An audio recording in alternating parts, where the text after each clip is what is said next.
A Lenovo ThinkStation PX Workstation that powers on with a blank screen often points to a startup or system problem. This tutorial covers troubleshooting, Windows repair, recovery features, and command line fixes to restore normal boot. A lot of errors pertain to this problem, and we're going to go ahead and jump into what should hopefully be a pretty straightforward process, guys. And we're going to go ahead and jump right into it. First thing I'd recommend doing would be to actually go ahead and boot to the troubleshooting utility on Windows 11. So if you do a hard power off 3 times in a row, Windows should automatically attempt to launch the startup prepared utility. And if it doesn't find anything, it will give you the option to select advanced settings, in which case it will take you to a screen that looks like this. Now, if it does not take you to a screen that looks like this, or you're unable to get to that, you can also download the Windows 10 Media Creation Utility, or Windows 11. They probably will make a creation utility for Windows 11 at some point. And it doesn't really matter, you can actually run the Windows 10 utility on Windows 11 as far as I'm aware. And you should be able to run the troubleshooting utilities built in within it. So you just would go ahead and download it to an ISO file and then burn it to a DVD or USB. It'd have to be about 4 gigabytes or more. It couldn't be a small USB flash drive, and it couldn't be a CD. It'd have to be a DVD. And then you'd boot your computer from it. So depending on the computer manufacturer, you'd have to tap a different key on your keyboard in order to launch that menu, in order to select what boot drive you want to go off of. So it could be anything between the escape key, F2, F8, F12, for example. And those are the function keys on the top of your keyboard. So you may have to just do a little bit of trial and error. Shouldn't take you more than a couple minutes. Googling it would probably be best before you even begin. But anyway, we're ready to go ahead and jump right into it. So we're on the choose an option page. So these will look very similar whether you're booting from it directly within Windows itself, or if you're plugged in a USB flash drive with the media creation utility installed and you selected the recovery option. So when you are setting up your Windows 11 installation or Windows 10, depending on the drive you're using, there should be an option to repair your computer in the bottom left corner of the dialog window, one of the first screens that comes up. You go ahead and select that, and then it would take you to a troubleshooting screen like you see here. And you want to go ahead and select troubleshoot, reset your PC, or see advanced options. And then there are going to be a whole bunch of options in here that we're going to explore in today's video. The first one, we're going to actually go underneath advanced options, and then select startup repair, fix problems that keep Windows from loading. So go ahead and select that first.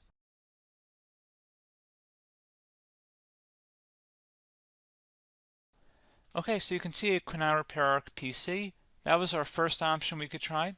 Something else, if we go back into advanced options here, and then select troubleshoot, we're going to go underneath advanced options again. You can go ahead and actually access safe mode by selecting startup settings. And then if you select the restart button, you have the option on the screen select safe mode with networking, which will give you a key on the screen. It'll tell you which key to press to enter that. I believe it's the F7 key. It'll do that for you. I'm not going to go over that in today's tutorial because I don't really want to go into safe mode, but you're more than welcome to attempt that by going into here and then selecting restart. Again, it'll launch another screen. It'll say what key do you want to press, and it'll give you like 7 or 8 different options, and you want to select safe mode with networking. There's also an option for a command prompt too, but that's going to be something we're going to cover later in this video, and we don't even have to go through that in order to access it. So that's why I'm not going to really push for that, because unless you know exactly what's causing the problem, you probably don't need to go into safe mode. Unless you're trying to recover files, in which case then you definitely can go into safe mode, but we're trying to actually recover our computer here. So I hope that makes sense. Something else we can also try here as well would be to uninstall updates, remove recently installed quality or feature updates from Windows. So if you go ahead and select that, you can uninstall the latest quality updates, which generally is the more day-to-day updates. Feature updates are the less regularly released ones, like the big ones. I would equate it to service packs in like Windows 7 and Windows Vista and Windows XP. So larger updates that occur once or twice a year at most.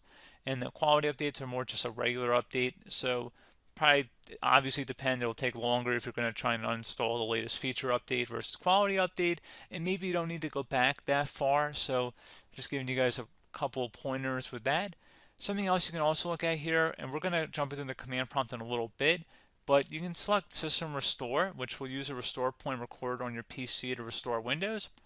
And this is something I would highly recommend here, guys. So select Next. Assuming you have a restore point saved on your computer, you go ahead and select the most recently created one, and you'll select next, and then you'll select the drive. You shouldn't actually have to select the drive. You can scan for affected programs, but we're going to keep it all default here, and then we're going to select finish. So once started, system restore cannot be interrupted. Do you want to continue?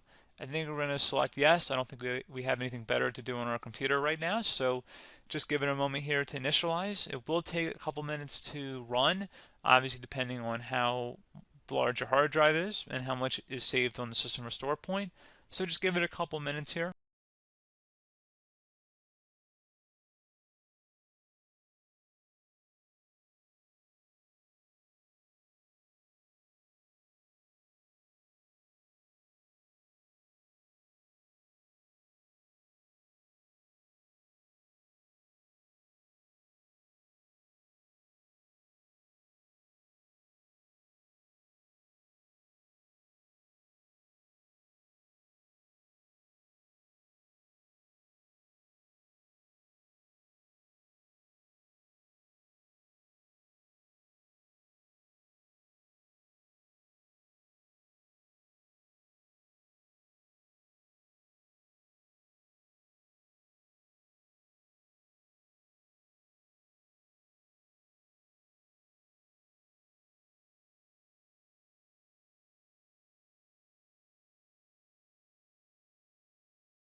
Okay, so you can see the system has been restored successfully.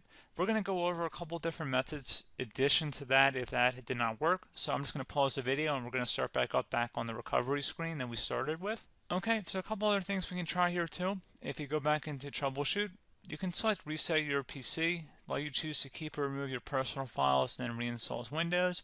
You can select to keep my files, which will remove apps and settings but keeps your personal files. You can also select remove everything, which will remove all of your personal files, apps, and settings. So this is more of a factory reset, the second option here.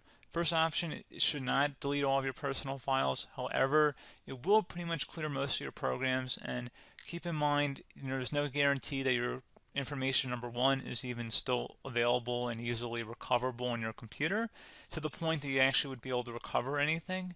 And the second point is that there's always a chance that it won't actually recover and it will just do a factory reset anyway. So there's no guarantee that actually would keep your files anyway. So I would recommend trying to get a recovery tool and backing that up first before selecting it anyway.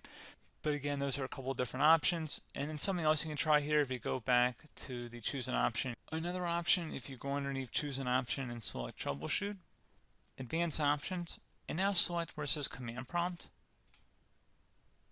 Okay, so the first thing we should do is type our main hard drive here. In most cases, it should be the C drive. So you just do a C colon and then hit enter on your keyboard. So once you're underneath the C drive, we're going to type in dir and then hit enter on your keyboard. It should have program files, users, and Windows all in there. That's how you know you're in the right directory.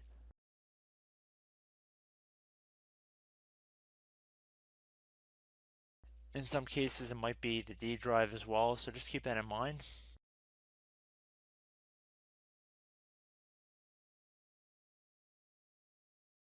Next thing we're going to do is type in cd space / Windows / system 32 / config, and then you're going to hit enter on your keyboard.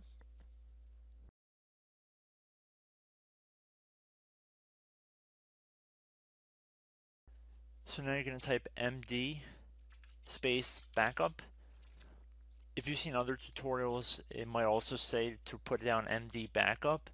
That's because the backup name is pretty common when you want to back something up. So you can name this whatever you want, doesn't have to be backup. So if you've already made a backup folder in the past, you could do backup 1, for example. So once you're done setting the name you want the backup to be called, hit enter on your keyboard again.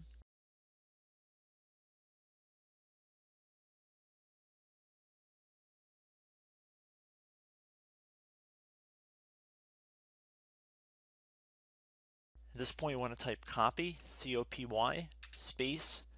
Then you want to do the star symbol above the 8 key. Then do a period or a dot, whatever you want to call it. Then another star sign, and then another space, and then type backup. And then hit enter on your keyboard.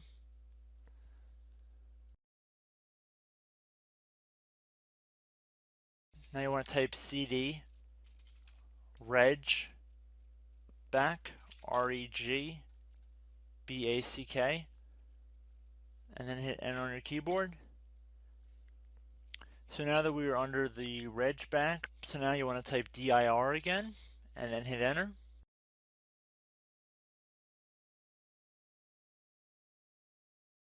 So now at this point we're going to type copy again. So copy, space, star sign,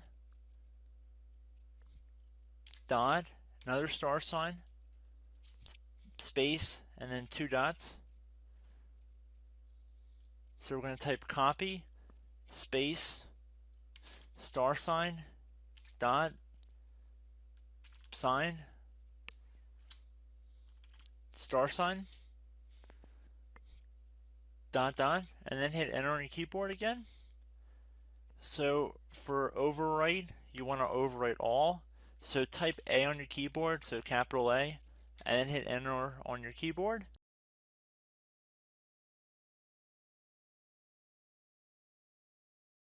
So at this point, you should be good to go. You can close out of the command prompt window, and if you accidentally continue to Windows 10, you should be all set. So I hope one of these 3 or 4 different methods we went through in this tutorial helped you guys out. Again, I'm not sure if you guys heard me earlier, but try to go back into your safe mode if possible and uninstall any programs you know might be conflicting with the Windows startup if you can get into safe mode. So just keep that in mind. Something very simple like that could be blocking up everything. So again, I hope this tutorial helped you guys out, and I will catch you in the next tutorial. Goodbye.